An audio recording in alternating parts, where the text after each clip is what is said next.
किसान है वो पीछे नहीं हट रहे हैं। और आप देखिए कि जो पुलिस बल है, जो पुलिस के अधिकारी हैं, वो बैरिकेडिंग के दूसरी तरफ खड़े हैं। उनके ऊपर जो टी शर्ट है उसके ऊपर भी पुलिस कर्मियों ने, अर्धसैनिक बलों ने अपनी पोजीशन ले रखी है। अनाउंसमेंट क्या कर रहे हैं? परमिशन कहते हैं, परमिशन मांग रहे हैं दिल्ली जाने की। वो ना लिस्ट दी है, थोड़े ना ही लिस्ट से। देखिए बातचीत चल रही है वहाँ पे। जो किसान नेता हैं जो मौजूद हैं, 101 जत्थे के जो लीडर हैं जो अगुवाई कर रहे हैं, उनके साथ हरियाणा पुलिस के जो अधिकारी हैं, जो प्रशासनिक अधिकारी हैं, वो इस वक्त चर्चा कर रहे हैं। उनको समझाने की कोशिश की जा रही है कि वो पीछे हट जाएं, आगे ना बढ़ें। लेकिन किसान पीछे हट रहे हैं, वो पीछे नहीं हट रहे हैं। देखिए इस वक्त बातचीत चल रही है और हम दिखाने की कोशिश करेंगे। बातचीत होने जा रही है, क्या बातचीत हो रही है और क्या इसका हल निकलेगा, ये भी देखने वाली बात होगी। लेकिन हम बिल्कुल आपको नजदीक लेके चलते हैं और दिखाते हैं कि क्या स्थिति यहाँ पे बनी। ये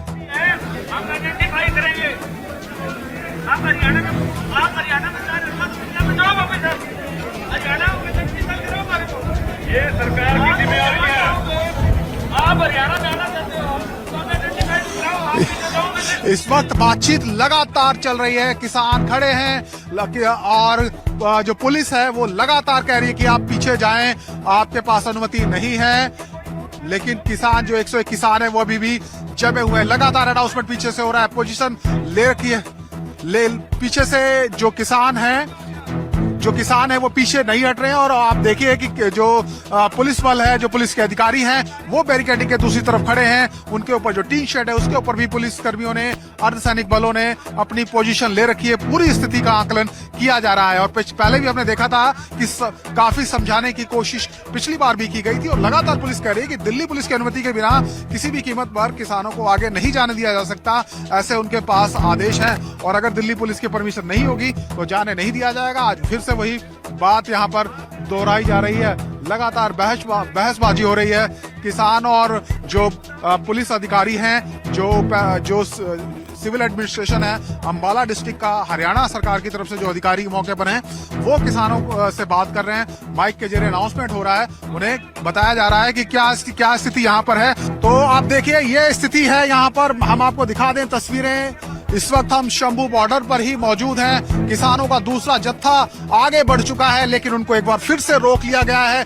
फिर से एक बार संघर्ष की स्थिति देखने को मिल सकती है। तस्वीरें सीधे ग्राउंड जीरो से हम दिखा रहे हैं अपने दर्शकों को, क्या हालात यहाँ पर बने हुए हैं। 101 किसान जो पंजाब के अलग अलग इलाकों से आए हैं, पंजाब के अलग अलग संगठनों से हैं, दिल्ली जाना चाहते हैं।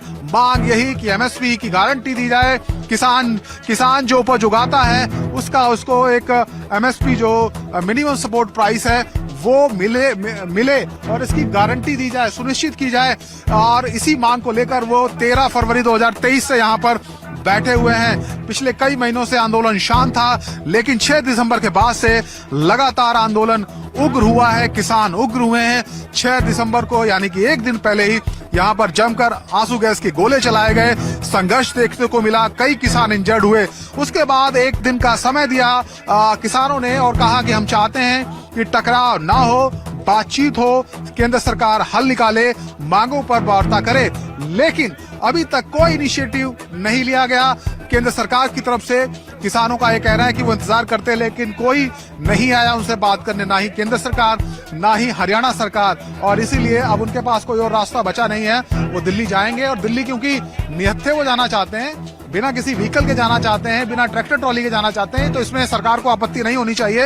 हरियाणा सरकार ने भी, केंद्र सरकार ने भी यही कहा था कि अगर के ट्रैक्टर ट्रॉली के बिना किसान जाएं तो उन्हें आपत्ति नहीं होगी। और इसीलिए अब वो आगे बढ़ना चाहते हैं। लेकिन हरियाणा पुलिस का यह कहना है क्योंकि दिल्ली जाने की अनुमति नहीं है, दिल्ली सरकार से, दिल्ली पुलिस से अनुमति नहीं है किसानों के पास, इसलिए वो आगे नहीं बढ़ने देंगे किसानों को। और अनिल विज को हम सुन रहे थे, उनका भी यही कहना है कि ये जो दरअसल किसान हैं, अगर दिल्ली पुलिस से अनुमति होगी तो ही जाने देंगे, अगर दिल्ली जाने की अनुमति नहीं देंगे और हरियाणा में अगर किसान घुस गए तो ये भी संभावना है कि हरियाणा में ही कहीं है डेरा जमा ले किसान और हरियाणा में जम जाए। इसलिए ये जोखिम सरकार बिल्कुल भी नहीं उठा सकती है और इसीलिए किसानों को बिना अनुमति के दिल्ली नहीं जाने दिया जाएगा। और यही बात लगातार समझाई जा रही है, अनाउंसमेंट किया जा रहा है, लगातार किसानों को वार्निंग दी जा रही है, चेतावनी दी जा रही है कि वो आगे ना बढ़ें, और जहां तक वो आ गए हैं यहां तक की भी अनुमति नहीं है। हरियाणा पुलिस और हरियाणा सरकार यहां पर भी आने पर किसानों के पाबंदी उन्होंने लगाई थी, लेकिन किसान, क्योंकि बीते शुक्रवार को जब किसान आ गया है तो जो 3 लेयर्स थी बैरिकेडिंग की वो उन्होंने ध्वस्त कर दी थी, कटीले तार उन्होंने हटा दिए थे, इसलिए किसान मुख्य बैरिकेडिंग तक पहुंच जाते हैं। ये बैरिकेडिंग पिछले साल ही यहाँ पर बनाई गई थी। कंक्रीट की मजबूत दीवार है जिसके बीच में लोहे के बड़े बड़े सरिये हैं, उनके ऊपर लोहे की जालियां लगा दी गई हैं। ये जालियां इसलिए लगाई गई हैं कि पिछली बार की तरह अगर कहीं पथराव की स्थिति होती है तो उसमें ज्यादा चोटें पुलिस कर्मियों को, जो सुरक्षा कर्मी यहाँ पर तैनात हैं, उनको ना आए, उसके लिहाज से लगाई गई थी। और क्योंकि कई पिछले, चाहे सर्दी हो, बरसात हो, गर्मी हो, हर मौसम में पुलिसकर्मी भी यहाँ जमे हैं, तो उन्होंने भी अपने बैठने के लिए यहाँ पक्का शेड बनाया था। और अब इस शेड की जो छत है उसका भी इस्तेमाल किसानों को खदेड़ने के लिए पुलिस करती है। इसके ऊपर ही जो पैरामिलिट्री फोर्स है, जो पुलिस के जवान हैं, वो पोजीशन लेकर बैठे हुए हैं और यहीं से आदेश मिलने पर टियर गैस शेल फायर किए जाते हैं, जिससे किसान बड़ी संख्या में चोटिल भी हुए हैं। लेकिन आप देखिए कि फिर से एक बार जत्था लेकर किसान आगे बढ़े हैं। किसानों का कहना है कि 101 किसान है, 101 से एक भी किसान ज्यादा नहीं होगा, कम नहीं होगा, चाहे भले कितना नुकसान हो जाए, और ज्यादा जो किसान है वो नहीं आएंगे। दूसरा या तीसरा जो जत्था है अगले दिन ही जाएगा। और वो ये दिखाना चाहते हैं कि दरअसल सरकार सिर्फ गुमराह कर रही है। उनका आरोप है कि सरकार गुमराह कर रही है, ये कहकर कि बॉर्डर हमने बंद नहीं किया और किसानों को हम जाने से नहीं रोकते हैं या पैदल किसी को आगे बढ़ने से नहीं रोकते हैं वो। और ये सरकार का ये कहना है कि ट्रैक्टर ट्रॉली लेकर किसान आगे बढ़ते हैं इसलिए रोका जाता है। तो किसानों की स्ट्रेटजी ये है कि ये पेश किया जाए दुनिया के सामने कि अगर हम बिना ट्रैक्टर ट्रॉली के भी जाते हैं तो सरकार उन्हें रोकती है। और ऐसा ही कुछ हो रहा है। तो पैदल जब किसान गए तो उनको फिलहाल यहाँ रोका गया है और बातचीत का दौर अभी भी जारी है। अनाउंसमेंट लगातार किए जा रहे हैं। पिछली बार हमने देखा था कि जो सिस्टम है, साउंड सिस्टम है पुलिस का, यहाँ पर गुरबाणी भी चलाई गई थी ताकि सौहार्दपूर्ण माहौल बनाया जा सके, लेकिन ऐसा नहीं हुआ, सौहार्द नहीं बना, आंसू गैस चलानी पड़ी थी।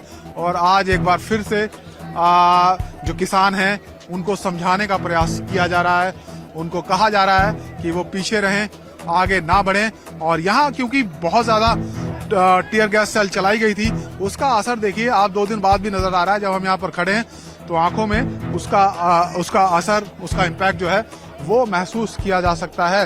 और किसान, आप देखिए जो पुलिसकर्मी खड़े हैं किस तरीके से उन्होंने, हम अंदर की तस्वीरें थोड़ा दिखाना चाहेंगे।